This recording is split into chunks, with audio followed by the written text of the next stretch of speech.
Hey everyone, time for Geocache Talk. Whether you're at work, in the car, wherever you are, we hope you enjoy the show. Please give it a like and subscribe on iTunes, Stitcher, Overcast, Radio Public. I don't know. Look around, you can find, I'm sure, Spotify for sure. And that way you can get all the weekly Geocache Talk goodness. Big thanks to the Travel Bugs for the music and our patrons, Demon Hunter 2, Electric Water Boy, Aggie Jedi Master, Antaeus, Joshua, the geocaching vlogger, Nick at Cashley, One Kind Word, Butterfly Girl, Loon Trackers, the Aussie Geocacher, Sodak Zach, wonder what he's up to, the Deadliest Cachers, Terrell 2, Neil Moore, Team D&D, Geocaching Adam, Peachy 1276, the No Code Geocachers, Curiosity Girl, Tick Magnet, Marsipanic, Bricker John, Firesafe, Fesabero, Geo Rick, Cache Addict Mel, Geocaching Janji, the Geocaching Junkie, Sir Drumalot, Janice, Tricassius, Tom Frey, Rugels, EGK PBR, Casamaya, Master Sergeant USMC, Little Gears, Albedo 0.39, It's Only Barney, Purple Turtles 3, ACDC Family, None of It Tidy, AFK Geocaching, Josh Boggs, Carrot Killer, Korsgat, Geocaching with Lampe, Bryn Tim 07, Dave and Karen of Cache Canada, Get Well Karen, Team Tailwagger, Black Chrome, Super Nate, The Twonky, Burnt Turtles, Padib, Kazelli, Dragon, Gunter Hunters, Acme Wild Cachers, P0001, ADK Sarah, Eastern Girls, KC, Billy Robson, Fox and the Hound, TX Wolf Totem, K-Blast, Landlocked Pirate Fam, Statuki, Burnsfire, Hockey Zombie, and our new patrons, Ship to Shore, we went to sleep. I'm almost done. Stay with us, Jay. Jay fell Holly out. S, Geo Dandrew, Dire Wolf 821, Brian Russell, and Sasquatch Lover. Okay. I like that one. Sasquatch Lover. Sasquatch Lover. You think that they might even enjoy LANMonkey show someday. Yeah. You know what about cachers with big feet. That's true. If you'd like to become a patron, head over to patreon.com/geocache talk for more details. Patrons get X tags, new blackout coins. Where's my blackout coin? I think Jesse's got his around. There's the blackout coin. I may have what? Right here. Yes, the blackout coin, baby. There we go. Look. Oh, I got mine as well. I got to take it up on some trails today, in fact. Sweet. We love that. It's a cool look. Cool look. We like the original, but we like that one too. Other geocaching items during the year, well as bonus content, invites to special events only for patrons. Support levels start at $3 a month. Let me welcome my co-host, Jesse. Evening. And let's jump right into show 113 for August 26th as we welcome back to the show, LANMonkey. Hello and good evening. Welcome back to Geocache Talk. We caught him in one of those rare moments between traveling. So. We did. You've got 50 minutes. So before you head out again. Huh? That's it. We get 50 minutes and that's it. Off he goes again. Well, he doesn't work, so you got to give him credit for. According to Scott, anyways, yeah. Yeah, professional geocacher, the first one. Yeah, him and I guess Scott Miller, he kind of does that too a little bit. But all right, let's get in the news. We got a lot tonight. We want to kind of keep this nice tight show tonight because life, right? We got life. Yeah, Jesse's in the middle of moving a daughter. I know. The mafia is decreasing in size. One of them's moving out. They're defecting. They're defecting. You can leave the mafia, but apparently you can grow up and leave the mafia. I'm not real happy about it. Anybody knows how to put a hit out on somebody? Send me an email. Oh, might be careful about saying stuff like that on the internet. I'm just. Oh yeah, that's right. It could yeah. This is not that kind of show, guys. We're not doing that. Not going like that. That's right. You get a knock at the door, people in suits. That's no good.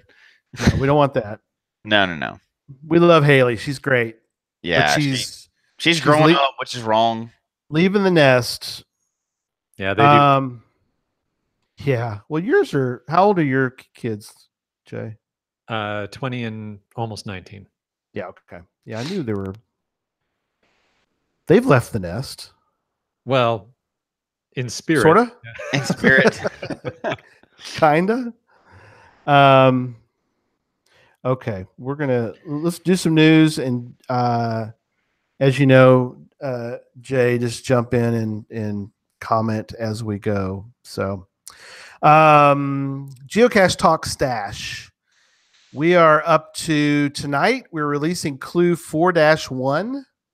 The reason I do that is because, and Jesse, I forgot to tell you about this, but as I've kind of kept my ear to the ground and listening to the people who are figuring out clues, they're kind of a little confused as to, and so we need some clarification. So again, this is a specific clue.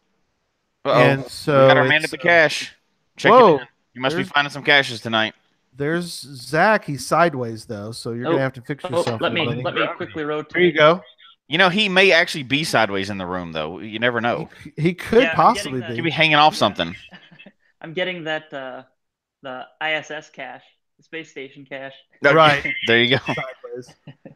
Hey, well, this is odd. What you're eating cheese? Interesting. Okay. Yeah, it's delicious.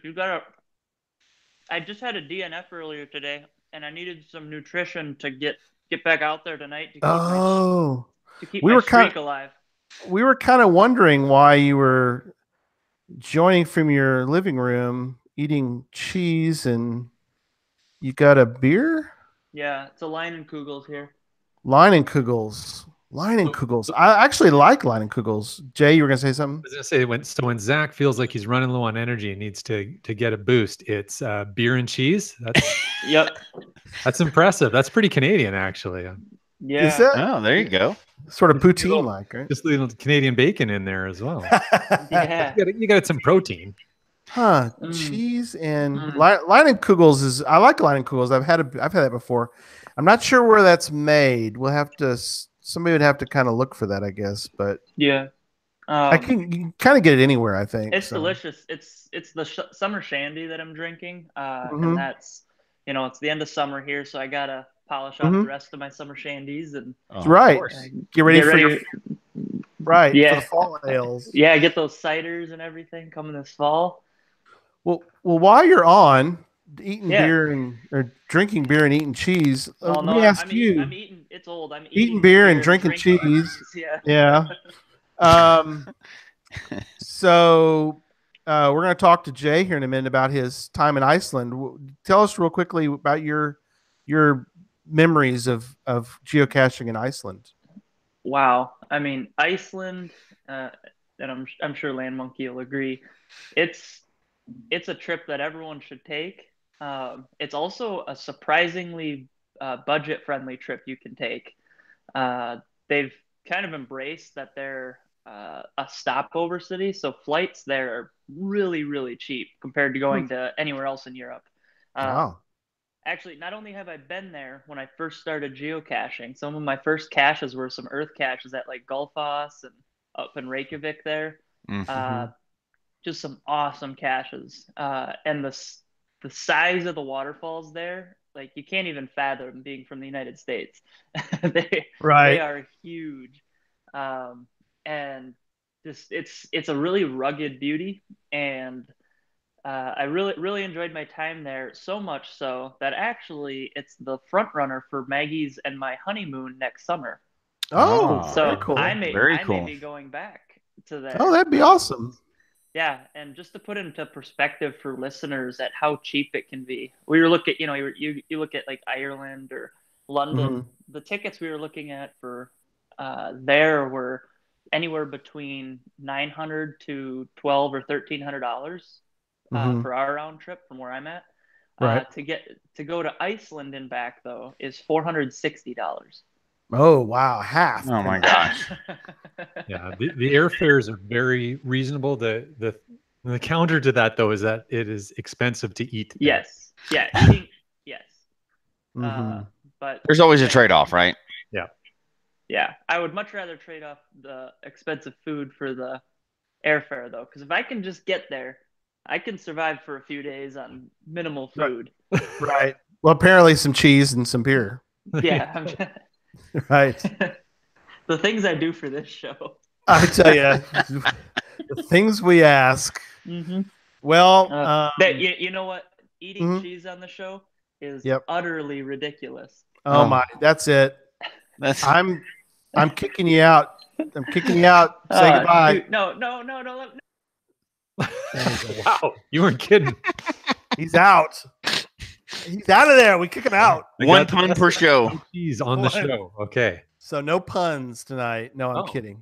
Well, then you picked the wrong guest. Okay. I did. Oh yeah. All right. So sometime tonight, I assume we'll release a clue 4-1. Anyway, new loot. Let me show you the new loot. And as we're kind of catching LANMonkey up on what we're doing for our show is we're giving away lots of cool stuff. This is from Wayne Borman over in England. It's a cool 3D printed cache.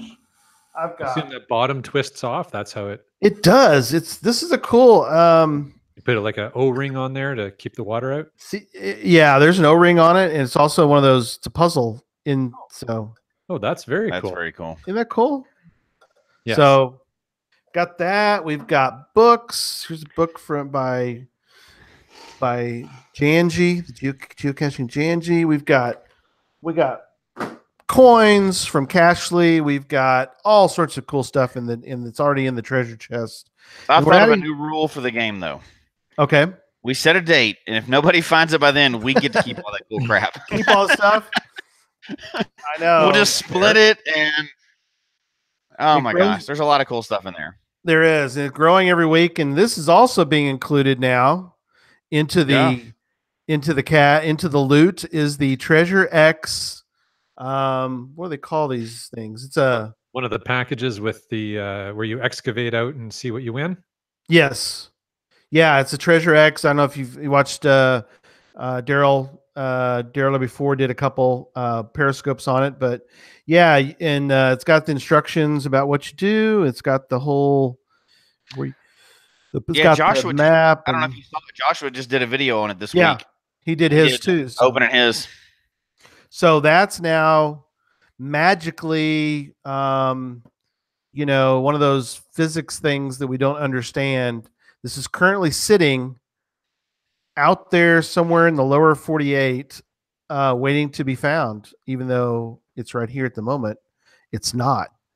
It could be in one of the locations. At least four.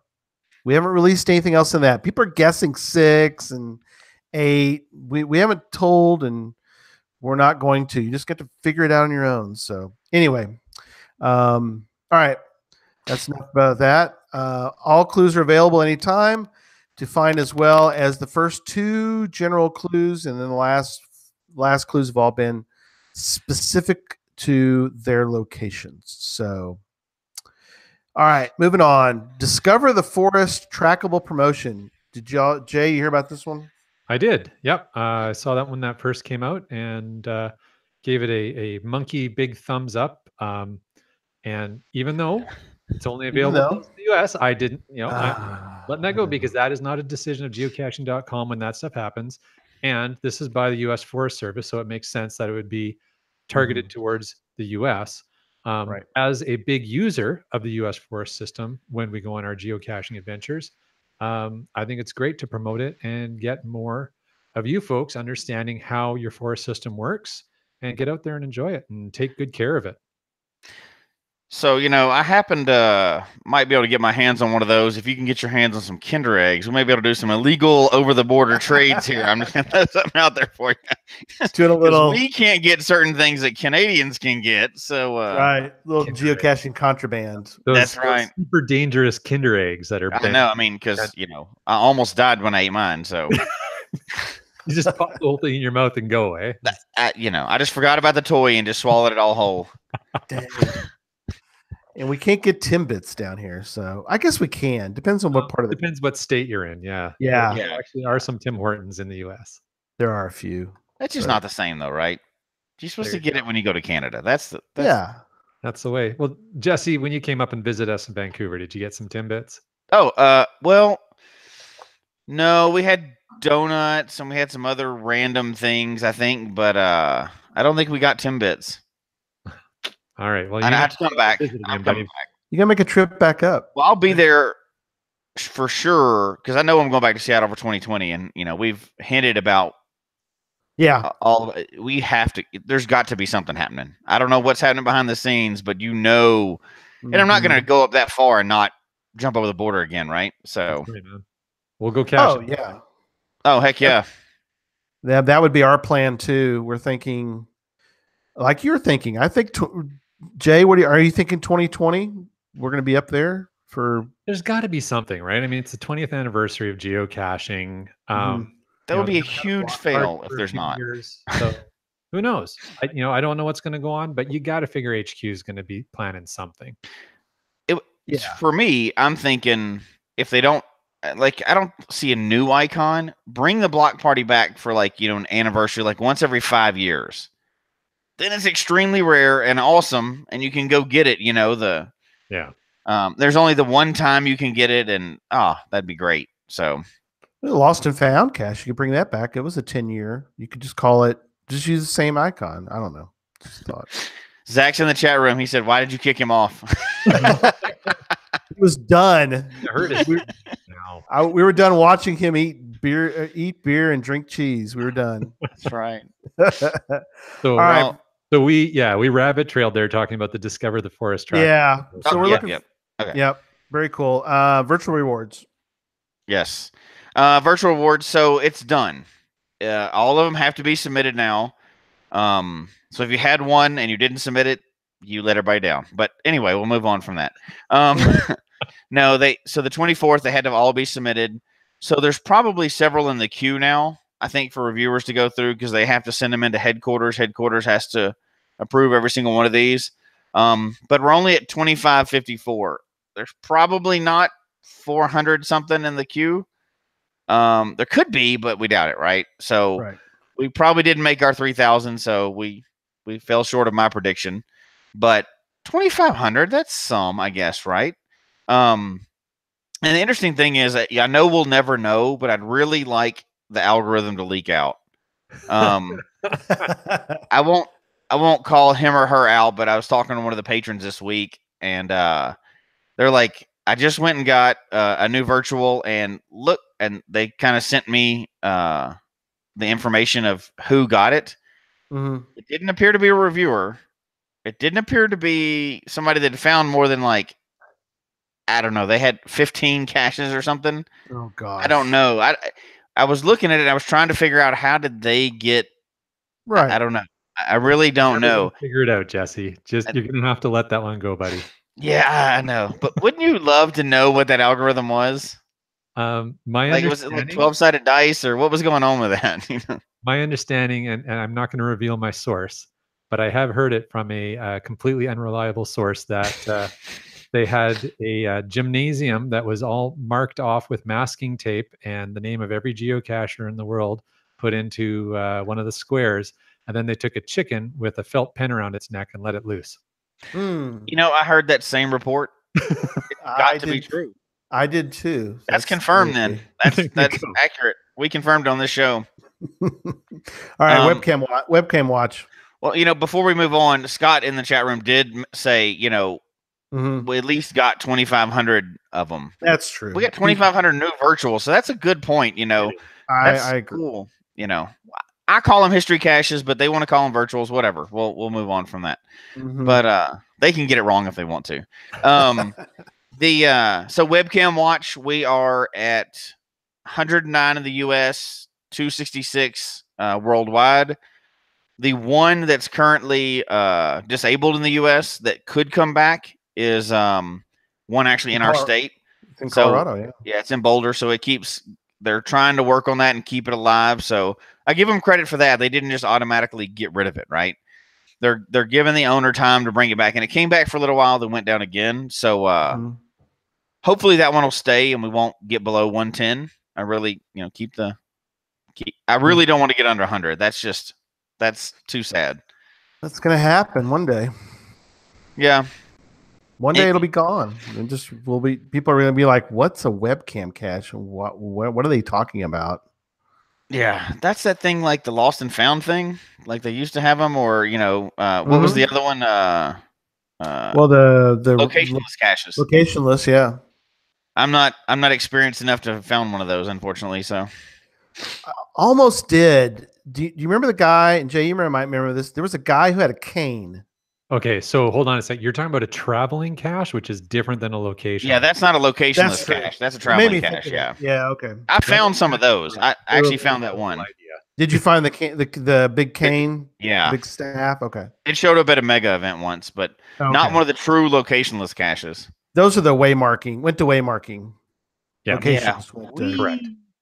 Yeah. Went to waymarking. Which apparently I thought before I went down to Texas that was a joke and nobody actually did those, right? Oh no, it's serious. Oh no, it's serious. And there was like a group there, and like one of the ladies there was a waymark somehow. Like she was. I was like, what is going on? They had an event, the waymarking event. They had a waymarking event. Yeah, I was like, remember that? Crap. It made me want to look back at it again, right? Like I thought it was something that just went away, like those old geocaching challenge things, that they had. It's like, oh, maybe for another show. Yeah, waymarking for another show. Oh, yeah, we could have a waymarking show, couldn't we? I guess we could do something like the weird and wacky, the weird world of, I don't know. All right, we're moving on. Yeah, so we've been we're going to talk about some caching you've done recently, Jay, and Gary, you've been doing some too, right? Yeah, I tried to embrace Jay's challenge at the beginning of this year to do 1,000 in a year, and so I want to. So Jay, I do want to, as I won't get to 1,000, but the year's not over. It's not over yet. But but what's interesting about this whole thing? Yeah, I'm throwing the towel in. But no, it's okay. But here's the thing: I do want to point out is it made me start thinking about, and of course, my job change really kind of made this even more possible. Which is, well, when can I go? When if I can't go caching, during this time, when can I go caching? So I've been caching at lunch, and that's been a lot of fun. I've been finding a lot of caches at lunch. It's been a lot of fun to do. The challenge, of course, is to get out, find a cache, maybe grab some food, get back before the time in, But I remember, do you remember, Jay, there was a time you did a Periscope, and I think you were all duded up, and you were like in an urban location, and you were geocaching. Yeah. And I thought that's really cool. So I've been doing that. And also this coming Saturday, look out DFW, the Motley Caching crew is going out again. We go out, gosh, not enough, but we went out earlier this year, and we have a little group, and I encourage everybody to form their own caching crew and just go, we always end it with barbecue. That's what we do down here, Jay. So, but we're going out, we're kind of scouting an area, and we think we've got a cool spot. So we're going to be going to do that. So sounds like fun. That's very cool. And of course, because I always have to open my mouth. You issued the 1,000 challenge, and I doubled down on it, right? So you did. He did. I'm going to do 2,000 then, and I think I'm about 1,500 or so in. So I'll get to my 2,000 before the end of the year. I'll get there. Yeah, he's representing the trips are happening. So I plan on representing the show well, which was my ringer, right? That was going to be the ringer for it. And then I had another one. I was going to go up to where Zach is in South Dakota, and had 1,000 puzzles that are solved, up there. It's going to go get 1,000 for, in one 4-day period. Neither one of those trips are happening. So I got to get them one by one. But I did get out today, and I did a bunch of 4-wheeling. So we went up in the mountains, and we went with a group, and it was a cool group. We had an event, and then we went up, 4-wheeling after that. It was a bunch of Jeeps and stuff. and great. I got tons of video and all kinds of junk too. But it's just so beautiful. And I even so it was cool because we had a group of people that ranged from finding 600 something caches up to like 25,000 caches. So it was a big, you know, it was a good range of experience with the group, and I'm kind of in there in the middle somewhere, you know. So, but it was fun. And I even so we were doing some really light crawling over rocks and stuff like that. And my wife drove, so that was her first time to drive. So I was having a blast just watching her. Before she'd be like, "Oh, this is scary, man." She was going all for it, hitting through the water. It's like, this is a lot more fun when you get to drive. It's like, oh, it was great. But that's awesome. Yeah, it's been fun, but a lot of our caching because of life has been events and stuff like that lately, and you know, small caches here and there. And we actually have the 100th event of a series that I started a long time ago. We have a weekly coffee event. It's coming up, and I will be out of town for it. Oh. The 100th. Oh no! Somebody else is hosting it, but I'm like, oh, you're kidding me. The 100th event coming up, and I'm gonna have to miss it. But you know, life, right? Yeah. Caching is great, but life kind of comes in between those things. So it does. Well, there's always a balance. I am glad though that I'm able to be on the show to address this whole 1,000, 2,000 podcast. Yes, we need to, because that went. You've already hit yours, hadn't you? Roll really fast is all I have to say. I made a comment on Twitter addressed to my co-hosts that then all of a sudden became like this. It got taken and just ran with it, and then Jesse came back and said, "Oh yeah, well I could do 2,000." I'm like, "All right, I can do 2,000, sure, if that's what you want." Yep, absolutely. You know what? I think it's, and obviously you did it in good spirit, right? You wouldn't put anything out there like that was negative at all. We know that, you know, but I think it's challenged a few people, even if people didn't want to take the challenge, you know, podcasters or whoever, to go, you know what? I do want to see how I can get some more this year. So I think it's great. Okay. Thank you. Appreciate that. It has been good. It really has. I mean, like you said, it's made me think a little bit about when, like you said, cache for lunch. So, all right. Are we ready? Yeah, I'm actually going to go over at least 2013 this year because I've gotten 2012 one year. Oh no, so I want to get 2013. That's the minimum I want to go for this year. So there's some sort of challenge. I don't know if you have any of these challenge caches where you are, but there is a challenge, and I've seen a couple of caches for this challenge that is find as many caches as the number of the year or more. So, you know, for this year, you'd have to find 2018 or right, 2019, 2020, whatever. That's a cool one. We lost audio on Jesse. He's talking to somebody. Okay. Oh no. Okay, I got it.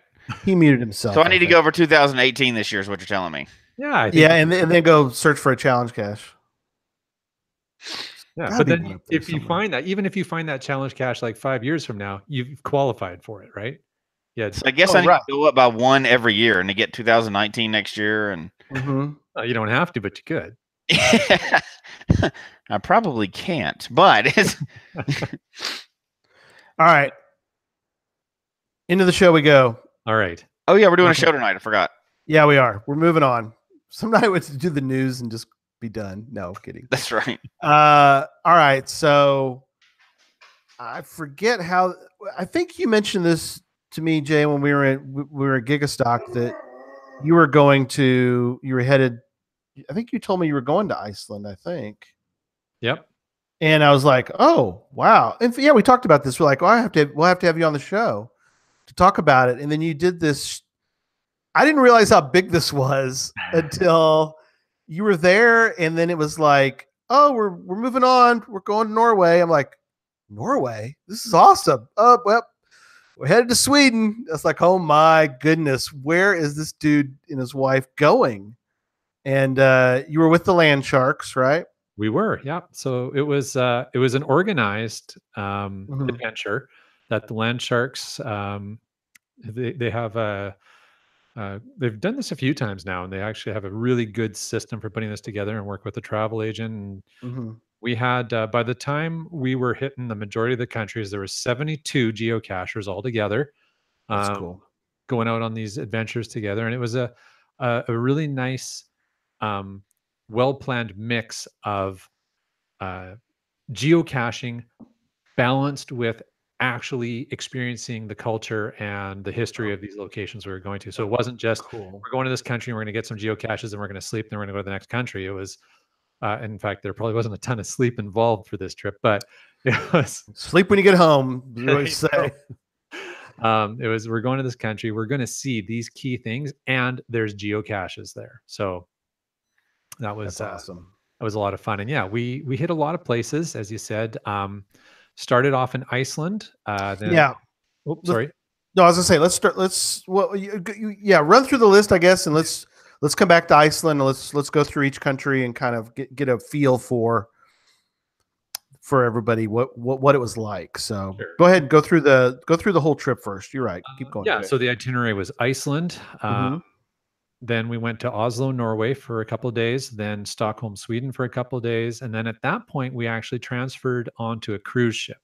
Oh, okay. And the cruise ship took us to Helsinki, Finland, St. Petersburg, Russia, Tallinn, Estonia, Riga, Latvia, and then back to Stockholm, at which point we passed a little bit and then headed home. Wow. That is incredible. So how long was the trip total? Was it? It's about 10 days. No, more than that. 12 days. 12 days. That's not bad. Yeah, it was pretty good. You did a lot in 12 days. I mean, really. Yeah, well, Zach, right off the top of the show, was talking about Iceland and how he wants to go back. And I've got to say, I mean, I am strongly desiring to go back to Iceland and spend a lot more time there. We did get to see some pretty cool stuff. And if you don't mind, I'm going to plug my YouTube channel. But yeah, there's absolutely a couple of videos out there right now. Yep. That will give you a pretty good idea of what our adventures were like. So yeah, check that. It's LANMonkey, LANMonkey on YouTube. Yes. And we'll make sure there's links to that in the show notes, and any particular ones you want, we'll put those in the video too. We definitely encourage that. Absolutely do any of the promotion on here. We we support that, and big time. Awesome. LANMonkey.blogspot.com. We'll catch all that. I did put specifically, and we could put your other one here too, Jay, but I specifically put in the show notes the Golden Circle video. Cool. Because I really enjoyed, I enjoyed both, but I really enjoyed that one because I felt like it really gave a really good kind of cool feel, I think, and again, when you get to Iceland, I mean, you look on a map and you're like, okay, it's not very big. I know Iceland's cool because I've heard a lot of cool stuff. I've seen it on shows, but I mean, what was your impression of the people and everything? I mean, the volcanoes and mountains and all this really cool stuff. I mean, what really sticks out for you for Iceland? So Iceland it's really different than a lot of other places, especially if you've traveled around the continental US and that's kind of your exposure and what you've seen, or even if you haven't really traveled too much, or for listeners over in Europe, if you've kind of, been based in, Central Europe, etc. Iceland is very different. Now, technically it's part of Europe, but geologically it is quite new. Now I'm talking like geological scale of time, right? Not human scale of time. But because of that, it's very rugged, very stark, yet quite beautiful. You're not going to have huge forests of towering trees. You're going to have a lot of areas of, there are volcanoes, active volcanoes there. There's a lot of areas where the landscape is built out of lava flows of different types. And some of it's just astounding. I tried to feature some of that in the YouTube videos to give people a sense of that. It's just very different. It's hard to explain. I think stark beauty is the term I use to express what Iceland is like, but you can see pictures, you can see video. I really think everybody needs to visit and experience Iceland, even for a couple of days themselves. Right. One of the caches that I was looking at to ask you about is it's GC1 ground for X-File zone. That's our own little Okay, so geocache. It's our own geocache and acronym, but it's GC1 G or for ground, Yeah. 4 X file or X and Z zone. So thanks for And putting that in the show notes because that helped me out a lot. yeah, so yeah, we're trying to use this geocaching dictionary, so we kind of like it. Geyser, powerful hot spring. This thing has 982 favorite points. What the heck? I mean, Every why single is it? one well deserved. Yeah. Is it okay? Good. That's what. That's not That's even what- the most favorite in Iceland either, by the way. No, it's No, not. but this one came out. Did you do all of them? You did every cache in Iceland, right? No. Oh, You would no. have to spend a good month or so there to do every cache in Iceland. Now, Wow. there's only a couple. 824 of them. There you go. It's not a That's- huge country, as you said before, but it's big enough. I mean, it is an island nation, but because of the ruggedness of it, it's not like you can just quickly just do this little loop on the highway and I've seen everything. You do really need to, if you want to see all of Iceland, invest some serious time in exploring and do some research ahead of time. But Okay. that particular one, Geyser, or as it's pronounced in Iceland, Geyser, is the first known geyser discovered by people. I mean, obviously there were geysers existing, but the first one discovered by Europeans, and investigated and understood to be what it is and what's going on there. So it is, as the name indicates, it's a geyser. In fact, it's a group of geysers in a geologically active area on Iceland, as well as some mud pools, etc. The closest thing I can equate that area to for those in the U.S. is in Wyoming. Yeah. If you go to the national park there, you might get a sense it's similar in nature to Yellowstone, to some parts of Yellowstone, but it's also very different. So one thing I found that was kind of interesting, and it made me think about, because I've seen Old Faithful and I've seen a lot of the guys like you're talking about, and you showed that in the video too, was the fact that it's a little unpredictable.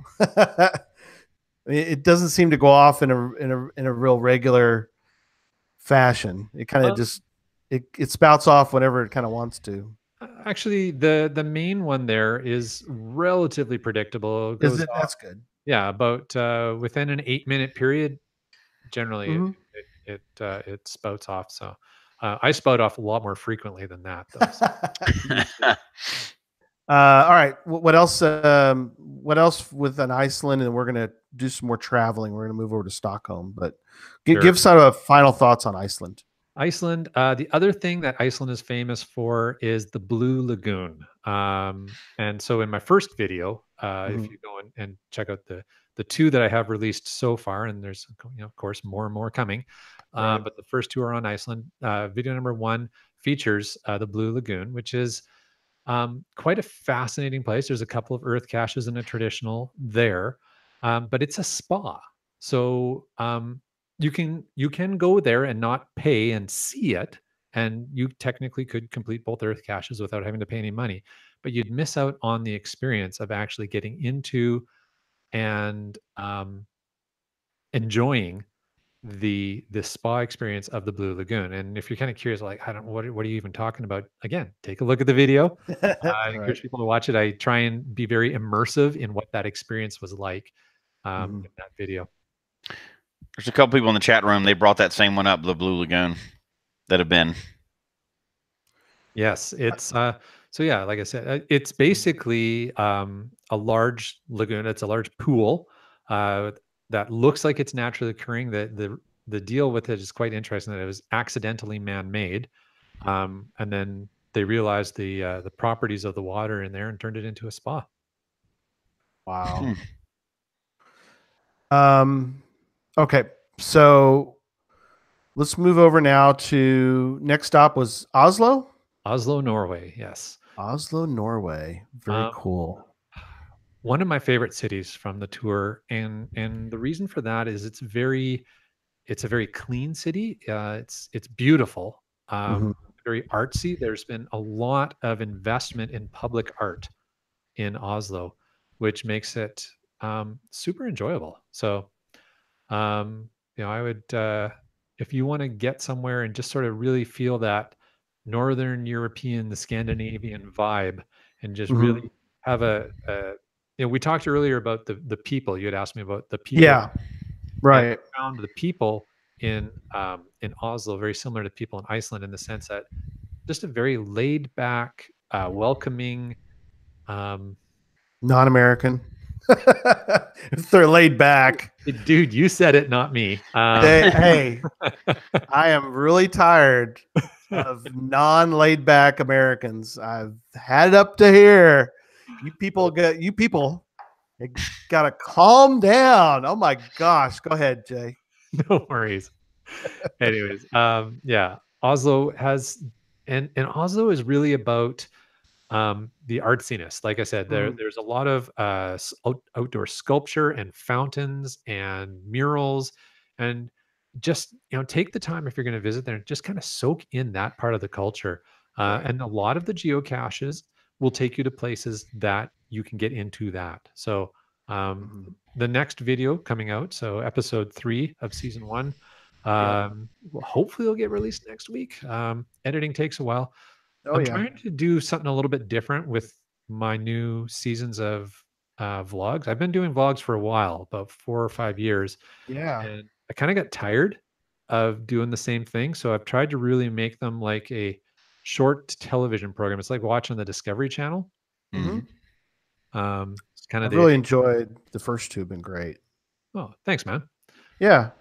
Well, and you do both, which I think is fascinating. It's for a whole other show, which we usually drink something when we say that, but because you do a podcast every week, which we'll talk about later on in the show, but you also do a lot of vlogs with a V, and you blog. I mean, you kind of do all 3. Yeah. Yeah, I mean, you're the. How do you have time to actually go geocaching and we hadn't figured it out yet? You're right. He doesn't work. That's the thing. We learned that he doesn't work. So you just keep that story up. I like that. Independently wealthy, just gets to do whatever. Yeah, apparently. But now, and plus he actually does. At least last time I checked, we talked, you were holding down a full-time job. Yes. Okay, good. I'm glad to hear that. Still going.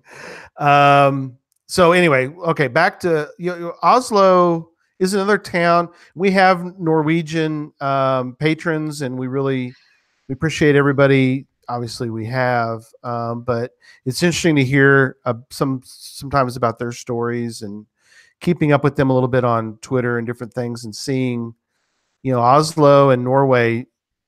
To me and Susan is like another dream come true place to go.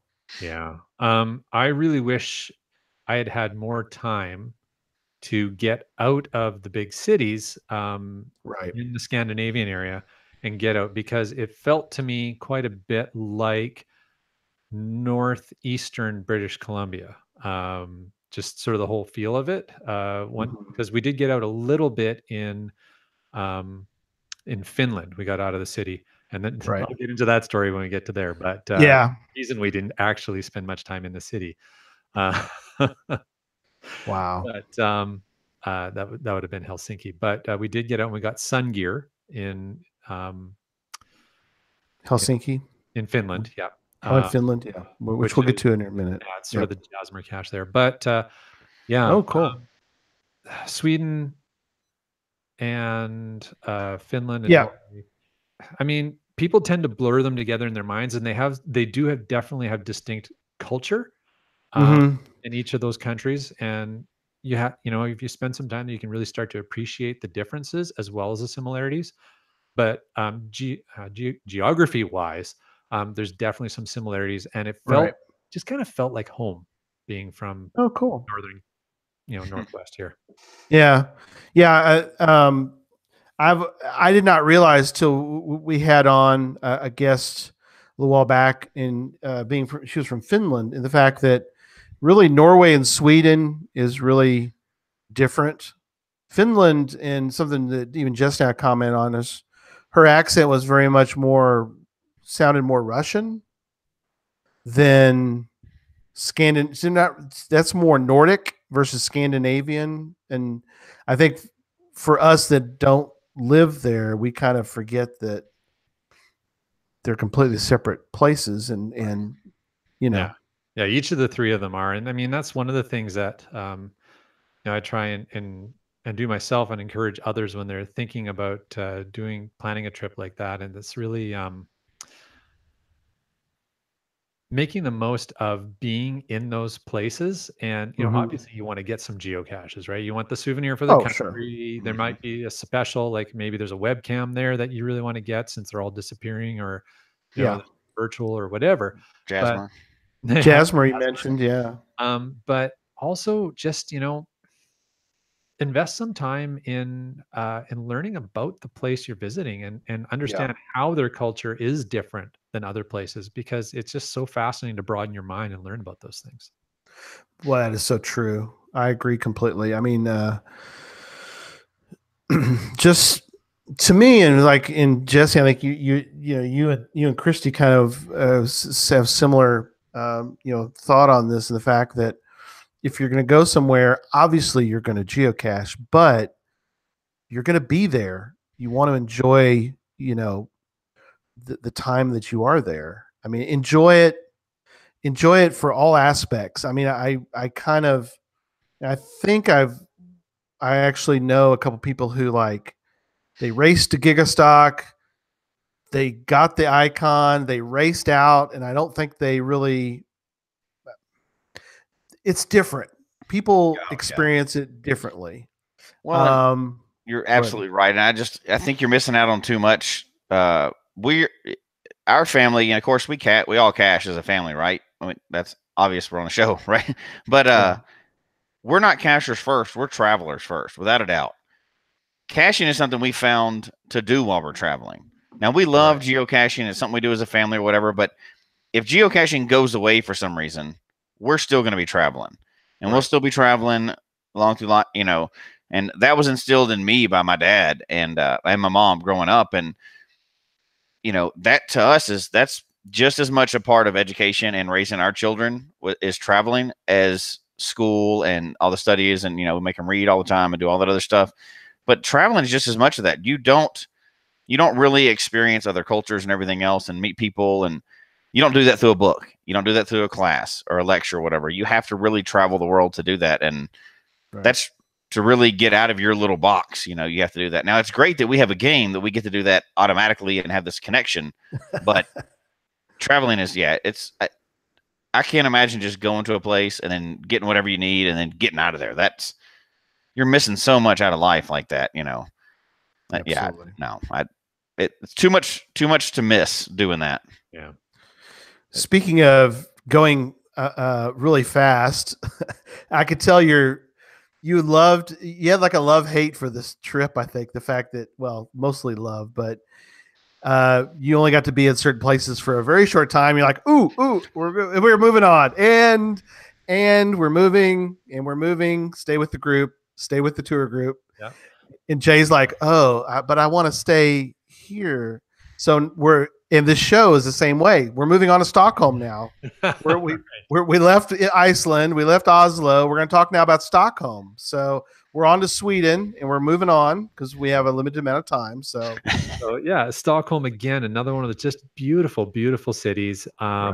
If you're going to visit, number one piece of advice I would give is make sure you spend some time exploring the old town of Stockholm. Very cool. It really has that super old European feel about the way that the town is laid out.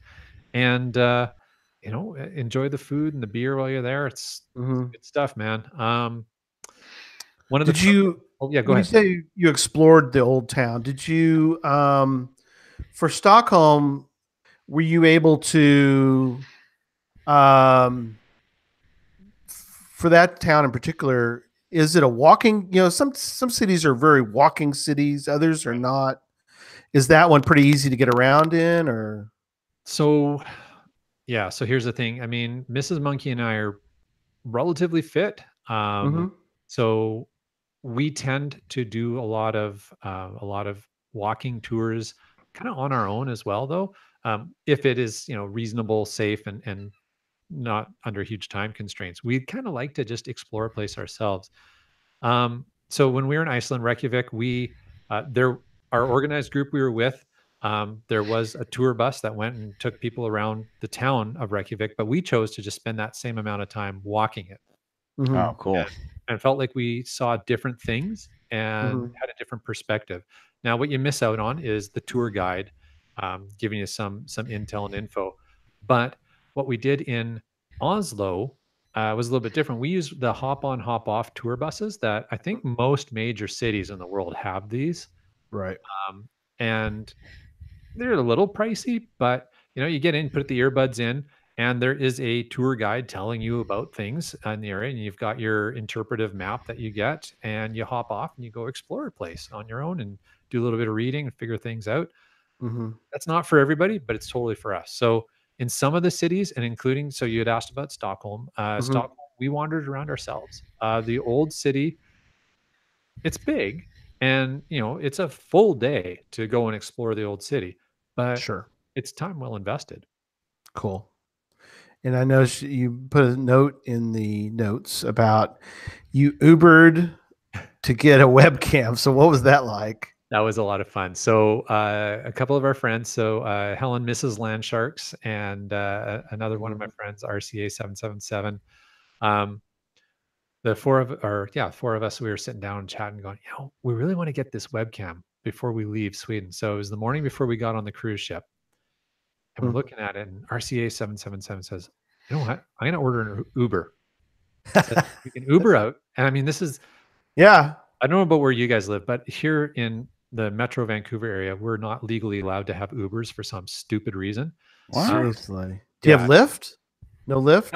No, that whole idea is banned. The whole thing, the whole concept. Oh my gosh. Because you'll put the taxis out of business or something. I don't know. It's ridiculous. But anyways, Don't get me going on that.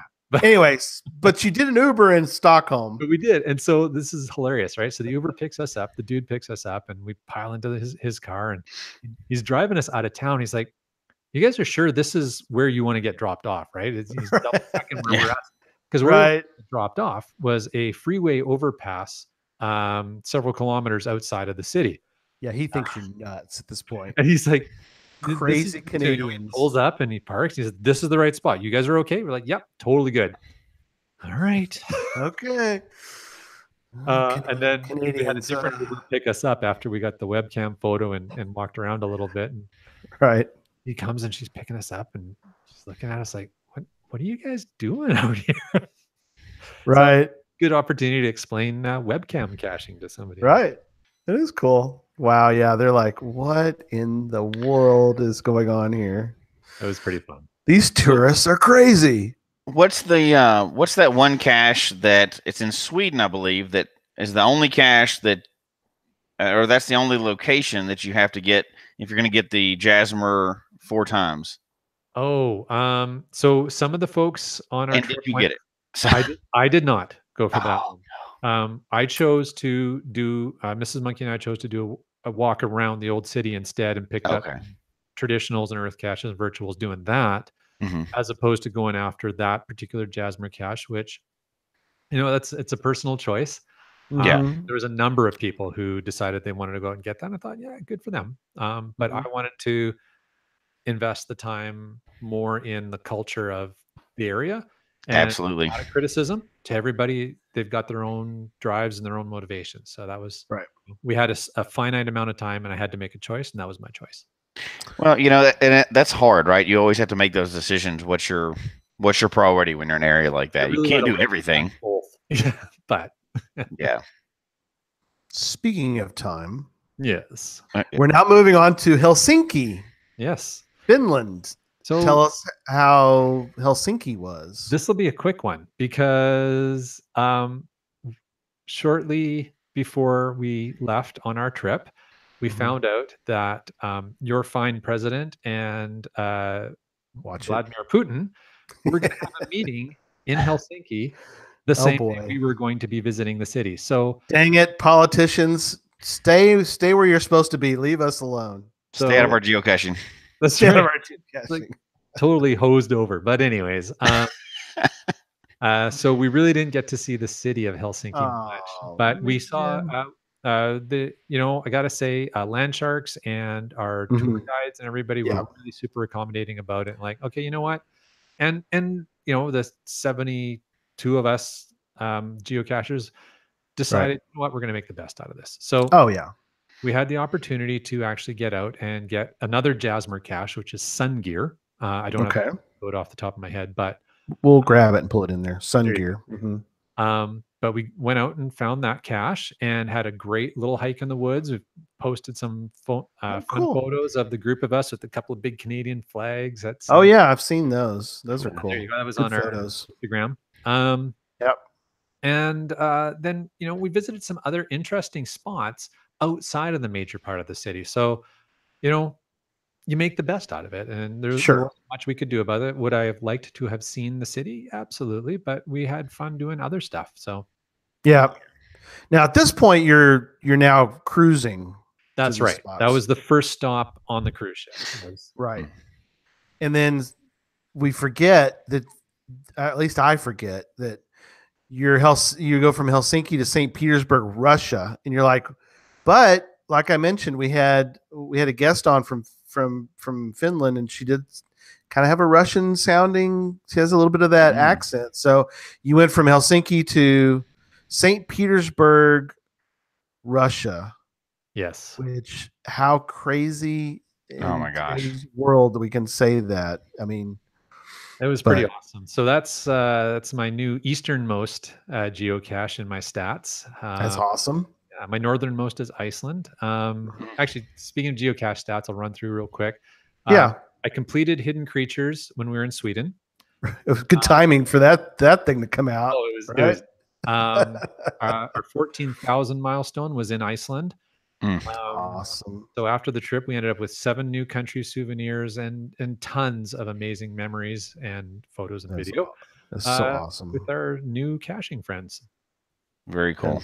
That is so awesome. But yeah, so we pull into St. Petersburg, and I was so excited when we were planning this trip about getting to St. Petersburg because the history. I mean, all uppercase, all caps history when we're talking about St. Petersburg, Russia. This is the heart of major historical events in that region. Everything centered on St. Petersburg, whether we're talking about the czars and the Russian Revolution, or if we're talking about World War II, or if we're even perestroika and talking more recent history. There's so much focuses in that area, and so much that's happened, even up to and including World Cup soccer that year. So that's right. True. It's and our tour guides there were spectacular, amazing. Oh, cool. But yeah, I mean, I can't wait till I release that video. People are there'll be a couple of videos for St. Petersburg, but people are just gonna love that. It's just a great time. That's great. I know that things change over time, and Susan was able to go to Russia back when it was still part of the Iron Curtain and all that. It was still part of the USSR. Now that we're 2018, obviously you don't have any reference because you've probably never been to St. Petersburg before, but just what was your feeling of the people there when they see a bunch of these Canadian tourists come flocking into their city? I mean, obviously you've got the tourist places are going to be like, oh, we love all our tourists, but I mean, what was the genuine? I mean, did you get a feel at all for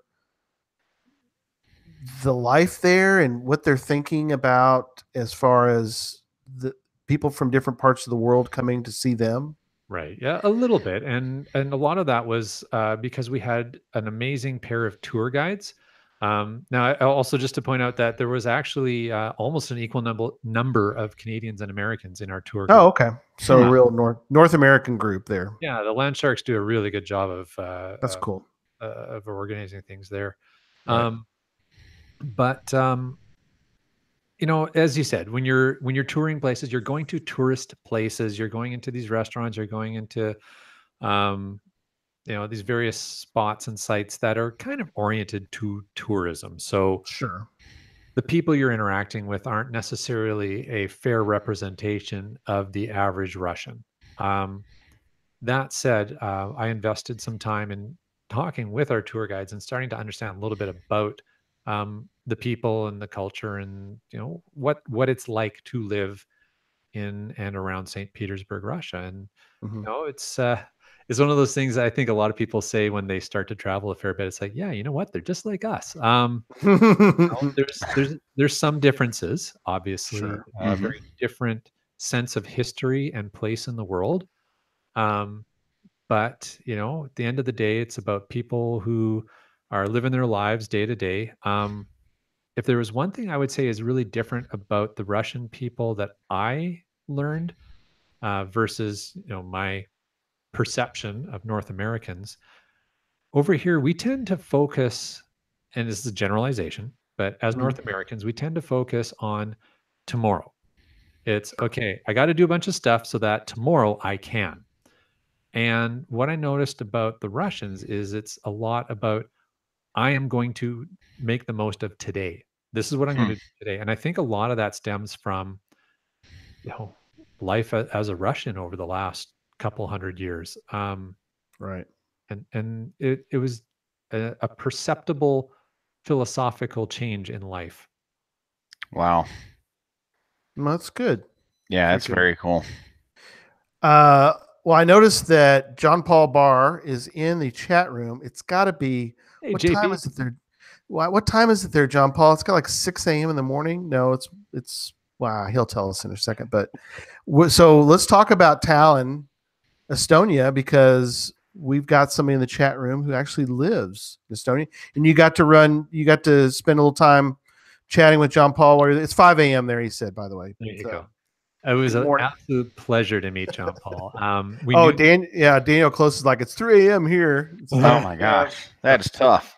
We got some early folks on, or early or late, depends on which way you look at it. So anyway, yeah. So wow, I tell you, we do. We got hardcore fans on the show. We love it. So worldwide, which fits in perfect to what we're talking about, right? The travel and meeting people everywhere. Absolutely, that's the coolest part of it. So you got to see John Paul while you're there. That's cool. So it worked out kind of funny because I don't know if people know, but his wife, when she's not doing her most of the year job, works as a tour guide. And I think, now JP can correct, but I think owns her own tour guide company. But her and another young fellow were our tour guides when we were there. So that was pretty cool. And we ended up having lunch with them and with JP in Tallinn. Tallinn is beautiful. It's a beautiful city. It feels kind of like more of, and I don't want to offend anybody who's Estonian, but it feels more Russian than, let's say, Central European or Scandinavian. It just the feel of the architecture, but it's because it was heavily influenced by everything that's happened historically. But the people are definitely a distinct people. They are Estonians, and they're very proud of their history. And our tour guides were able to express so much about what it means to be Estonian when we were chatting with them and enjoying the time touring their city with them. It was fascinating. So again, it's a very different place, Tallinn, very different than anywhere else that we visited, and you just really get to appreciate what it is there and who the people are. Yeah, he was mentioning she freelances, but there you go. Awesome. But yeah, the photos are amazing. Oh, I was just to throw it in town. We found an amazing TV hotel near the pier where our cruise ship was docked, and I do have a Periscope of that. So if you search through my Twitter history, you'll find that. Cool. Very cool. And connecting with JP was so much fun. He was a really good sport. We recorded some video that'll be in a future episode when that one gets published. But very cool. And I was able to purchase one of his coins from him. There's just a beautiful work of art. He's a very talented coin designer. So he is. Definitely throw that out there too. Yeah, he's one of our sponsors, and we love having JP as part of our group. So John Paul's awesome, and so yeah, I love the photos that you've done. We're gonna finish up with talk about Riga, and then we're gonna kind of do some general stuff, and we're kind of wrap up tonight. But pretty much up to this point, I think I had an inkling or more, depending on because I've watched a lot of different travel shows, a lot of history. I think Jesse has as well. We both have a lot of that. But when you get to Latvia, I kind of go, Latvia. I know it's a country. I know approximately where it is in the world, but I tell you, I got nothing. I can't tell you a thing about Latvia other than being part of the Iron Curtain at some point back in the day. But so tell us a little about Riga and Latvia and what is that like and all that. So give us some Riga. Okay, so Riga, yeah, I honestly I knew very little about Riga going in as well, or Right. Latvia. And I Yeah. think that's probably the case for most people in North America, unless you happen to have that Mhm. ascendancy in your personal culture. But Right. um, it was again beautiful old European city.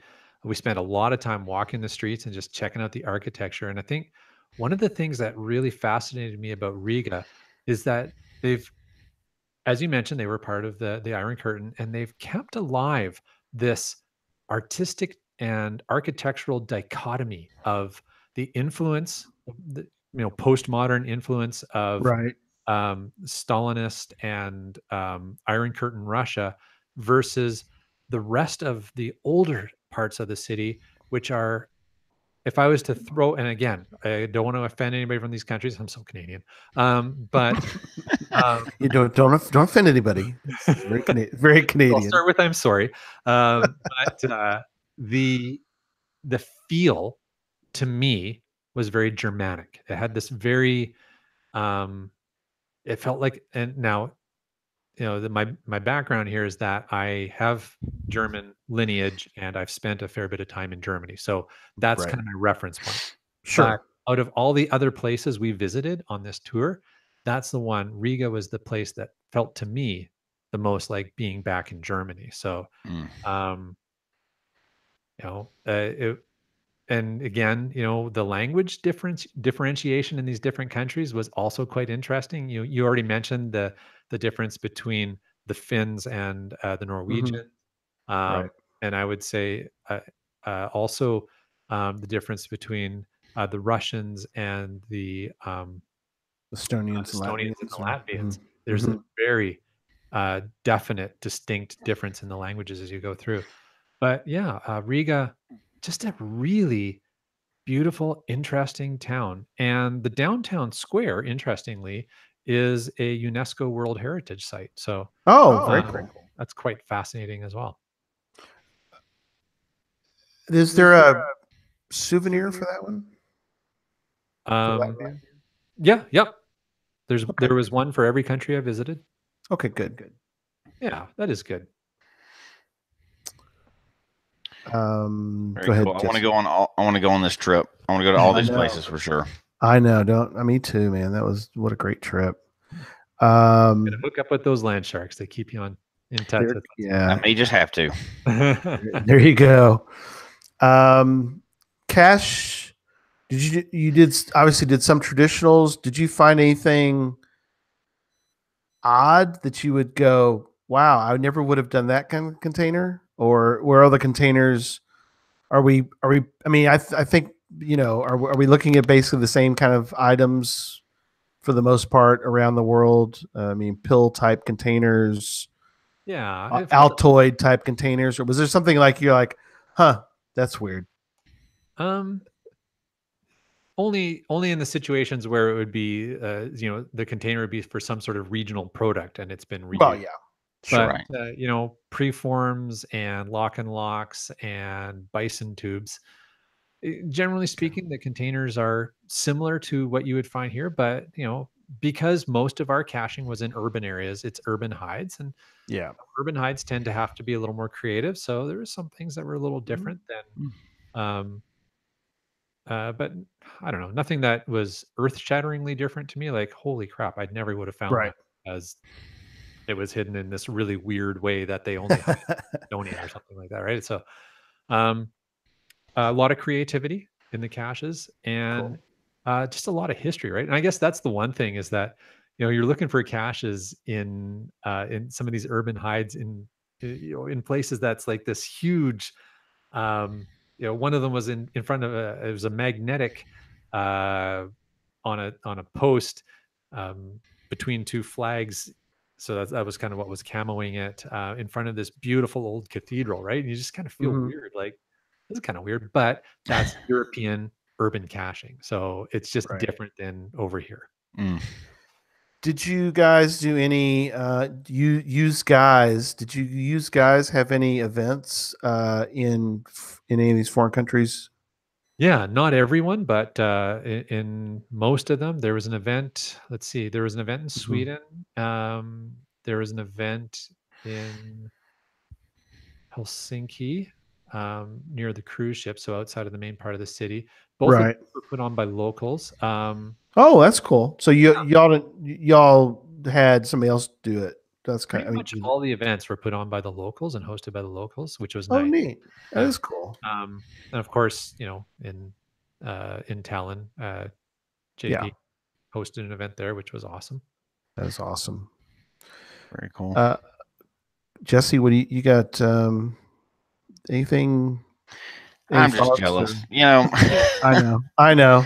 No, I mean, it just every time we talk about travel and going to these new places and stuff, I mean, people that travel tend to have that open mind and they want to meet the local people. They want to go with cachers and stuff like that. And I love it. I mean, there's every day I just add another place that I want to go eventually with, and just the list keeps growing and you hear all these cool stories from all over the world and you want to go to all of them. So for sure.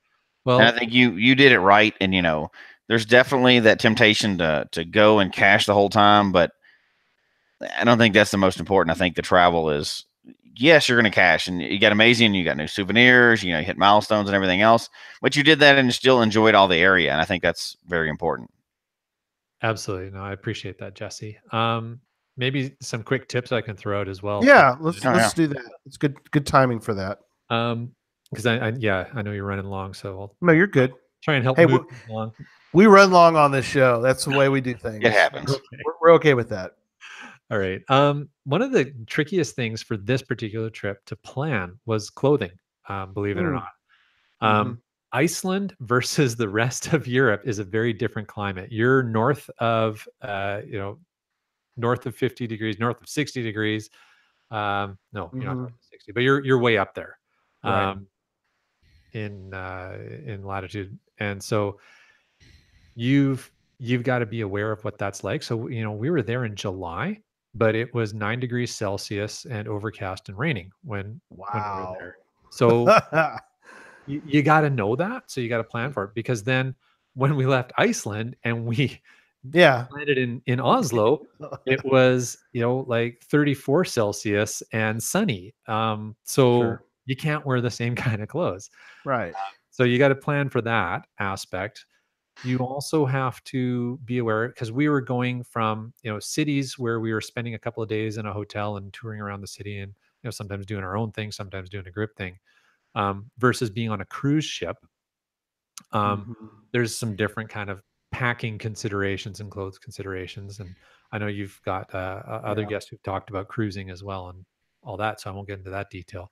But the other thing I was going to say is, particularly when you're visiting Eastern European countries, you need to be considering your clothing for respecting the culture of where you're going. Some of the museums, definitely, if you're checking out the churches, you can't go in a tank top and shorts. Shorts, yeah. So think about where you're planning to go. Where, even if you're not going to the areas I'm talking about, if you're traveling anywhere in the world, think about where you're planning on going. Do a little bit of research and figure out, okay, how do I make sure that I can, not get tossed out of this place I want to check out?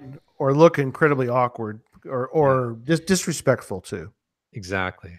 So That's definitely something. On the planning side, of course, getting your pocket queries and doing everything you need to do to get ready for offline caching. So I guess pocket queries or lists, depending upon how you're doing it. Yeah, you do it. But you're not necessarily going to have access to data much or at all, depending on where you're going and what you're doing. So it's something you need to really plan ahead, and understand what you're going to do from that perspective. Hotels are usually pretty good. You can get on the Wi-Fi and get caught up, but definitely you probably don't want to be using Wi-Fi on a cruise ship. Right. Unless Well, you're expensive quick. they'll charge you quick, right? The dollar signs will go quick on that. Ding, ding, ding, Yeah, you can it's just hear it. rolling. You You can can hear it. Yeah, That's right. Your phone's like smoking and getting hot because it's just rolling through that money. that's right. Yeah. So for me, before and actually even during, my friend RCA 777 helped me learn a few more things about loading your GPSR off of GSAC. So it's pretty handy to do that, right? Because you can load everything into GSAC into one big ass database, and then just grab the stuff you need per country, right? So it's Smart. it's definitely one way of looking at it. Or you make a bunch of lists and use them for offline if you're a phone cacher. Yeah. And remember that whatever tour you're going to may not always go to every cache that you might think you're going to get to. So you want to remember to respect the time of the others that you're with. You mean even the non-cachers? Yeah, even the non-cachers. Oh my gosh. Freaking muggles. Yeah, I know. Well, that's really a consideration for none of us, but our listeners. We have plenty of listeners who they've got a muggle girlfriend, or they got a muggle wife, or muggle husband. Or drop them. Oh, I know. I meant convert them. That's what I meant to say. Oh, there you go, convert them. I mean, all three of us don't have that issue, but there are people, like you said, Jay. That's a good thing to think about. The fact that others have that kind of consideration that they got to use. So. Oh yeah, you have to. Yeah. On a different note, but geocaching related, TBs. So you're probably going to take some TBs over with you. Dropping them can be challenging. If you're doing mostly urban caching, finding a cache the right size to drop a TB into can be a bit of a challenge. And depending upon when you're going to have access to Wi-Fi, there's always a possibility that's just going to get scooped out of your inventory. And so you have to sort of plan for it. What we did was, for every TB we brought over, we had put each one in an individual Ziploc bag with a note. Oh, very cool. That said, hi, we're from Canada. Right. We are touring. We're, visiting and dropping this in this cache. So, where you picked it up. We plan to log this into the cache by this date. If you could please not grab it from our inventory until we have a chance to drop it, we'd appreciate it. And we dropped about a dozen trackables, and that note system worked for everyone except for one. So that's pretty good. Yeah. Because normally that's a problem we have with our GPS caching, right? Because you're not logging stuff right away. People will just grab it out of your inventory instead of waiting. So, hey, phone cachers who are listening to this podcast, bloody stop doing that.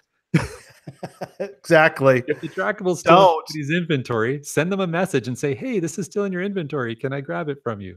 Yes. Ask first.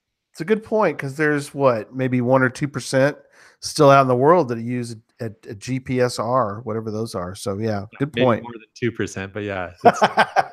I had to poke the bear on that one. I've seen one of those things before. I've got one. I got one here, but it's just it's a Magellan. But that's why you don't use it. Okay. Yeah. I've got one in a box. Yeah. That's for another show too. That's right. That's for another show. LANMonkey would be great to come on again and do that. So, all right, wrapping up. Let's get your information. Again, it'll be in the show notes, but go ahead and give all the information again, Jay. And as we start to wrap up tonight, tell the folks how to get a hold of you and everything. Sure, for sure. Probably the number way that I encourage people to do, number one way, is follow us on Instagram, Twitter. It's at LANMonkeyGC. So the GC is really important, stands for geocaching. And it's MONKEY, not with not the Land E. Monkey. There's no D in there anywhere. It's No Land D. Monkey. Right. And spell monkey correctly, not Please. not like I've spelled it before, which was 2 E's, and you're like, that doesn't work. hey, I'm not that monkey. Okay. That's right. But yeah, so at LANMonkey GC, you can find us on Facebook. We've got a Facebook group and account there, LANMonkey. But probably the number one way is find our blog or the YouTube channel, and they're both linked back and forth. It's LANMonkey again is the best way to do it, and there's a bunch of different addresses that'll all resolve to the blog. But landmonkey.blogspot.com or .ca, as well as if you do adventuregeocaching.com, that's going to take you to my blog as well. Very cool. Very cool. Well, last thoughts.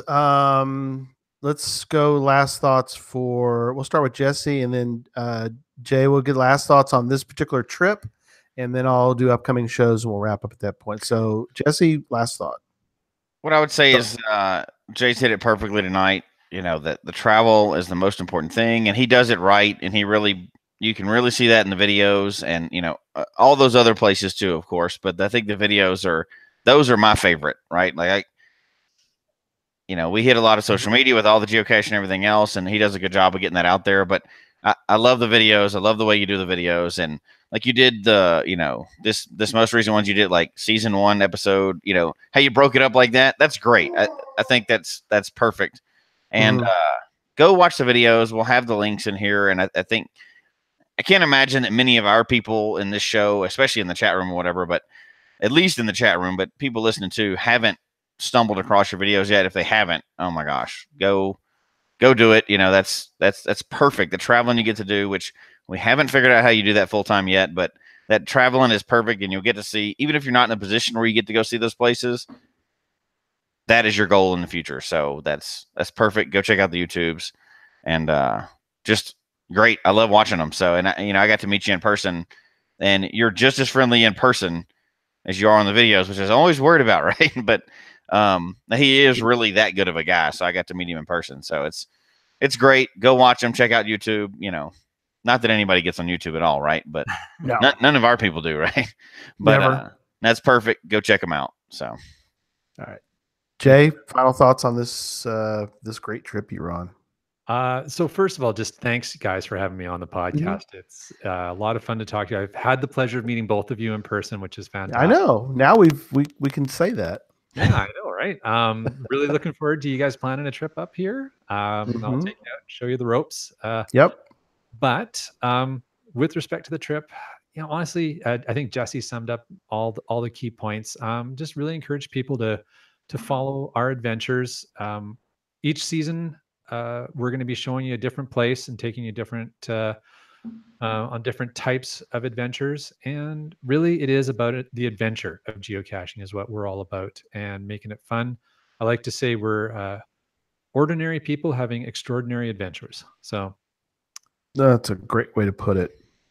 Yeah, just great. Thank you again, Jay. And it was fun. We got to meet your lovely wife and got to spend a little time together, eat a little pizza with those other crazy guys and gals in Cincinnati. And I think and got to be side by side the whole day. I think that was cool that we did that podcaster table. I think we're going to do that again for the next Geo Woodstock. So again, thanks. And we look forward to definitely having you on again real soon. And upcoming shows, next show, Roger Woods is going to be on. He's caching from a wheelchair, and so I think it's fascinating. Roger's going to come on next week and tell us about everything that we need to know, because I think it's important that we all learn from those that are disabled, wheelchair, different ways. And so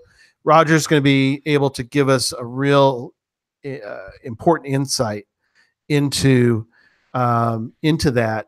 How do we label caches? How do we create caches that are available for those in wheelchairs, different ways? So it's kind of neat. Roger will be on next week. Jesse won't be here. He's off the show. So Yeah. no, I quit. Yeah.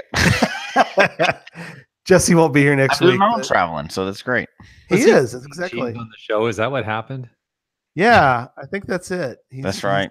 You He's get done. booted out. Gary just kicks people out like that. No. But in 2 weeks, Jesse will be back, and we're going to talk to John Bishop. Speaking about travel, John Bishop's going to be on. He's from AMS Travel Sales. He's one of our sponsors, and we're going to talk about going to the Bahamas and geocaching. So that'll be fascinating. Also, they just finished a trip to Alaska, and he's going to give us the lowdown on that trip and all the geocaching they did on that trip up to doing that and coming back to Seattle and all that good stuff they did. In 3 weeks, we're going to have on the folks from the Homa tour, Geo Tour, and find out how the heck they keep 2 Geo Tours going and how you can be involved in the Homa tour. And should you even go to the Homa Geo Tour? Is it worth it? We know that Joshua, the geocaching vlogger's been twice now. It's like, that's crazy. So we got to find out something about that. So in 3 weeks, we're going to have them on, and we're looking forward to that. That's show 116. So good. Because I was wondering how you pronounce that word. So it's Homa. Homa. Right. Yeah. Yep. And really looking forward to that one. Just to get some insight into geo tours. And so it'll be fun. So, well, we hope you enjoyed the show tonight. Email us your comments, geocachetalk@gmail.com.